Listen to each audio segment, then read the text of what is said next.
3 నుంచి 29 వరకు ప్రత్యేక అవసరాలున్న విద్యార్థుల కోసం టాయిలెట్ హంట్ నిర్వహిస్తున్నారు. ఆదిత్య మెహతా ఫౌండేషన్ సహకారంతో నవోదయ విద్యాలయ సమితి జాతీయ పారాస్పోర్ట్స్ పోటీలు నిర్వహిస్తోంది. ఈత, విలువిద్య, షూటింగ్, సైక్లింగ్ వంటి ఈవెంట్లలో దేశవ్యాప్తంగా 110 మంది విద్యార్థులు ఇందులో పాల్గొంటున్నారు. గత 3 ఏళ్లలో ఇక్కడ శిక్షణ పొందిన 140 మంది విద్యార్థులు రాష్ట్ర, జాతీయ, అంతర్జాతీయ స్థాయిలో 300 పతకాలు సాధించారు.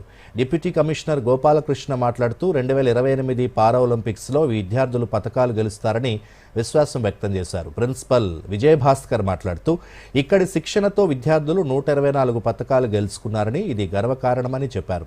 ఆదిత్య మెహతా ఫౌండేషన్ సభ్యురాలు శిల్పారెడ్డి మాట్లాడుతూ 3500 మంది విద్యార్థుల్ని పరీక్షించి అంతర్జాతీయ స్థాయిలో పతకాలు గెలిచేలా శిక్షణ ఇస్తున్నామని తెలిపారు.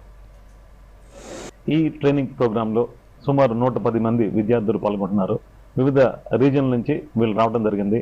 గతంలో వచ్చిన విద్యార్థుల్లో మా జవహర్ నవోదయ విద్యాలయాల్లో శిక్షణ పొందుతూ వారు దాదాపుగా బంగారు పథకాలు 63, రజత పథకాలు 34 and they have scored gold 63, silver 34, bronze 27 medals and a total of 124 medals are scored by our children.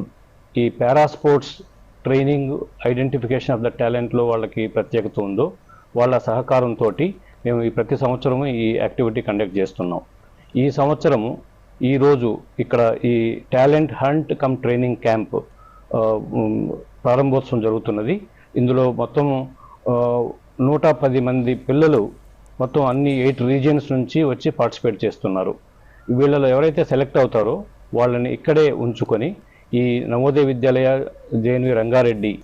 For screening, we screen over 10,000 students who are physically challenged, find talent in them and bring them to Navodaya, train them, counsel them and make para athletes for the country to win medals. And just in Navodaya, we selected and screened 3,500 children from across the country, and we already won more than 300 international medals through AMF.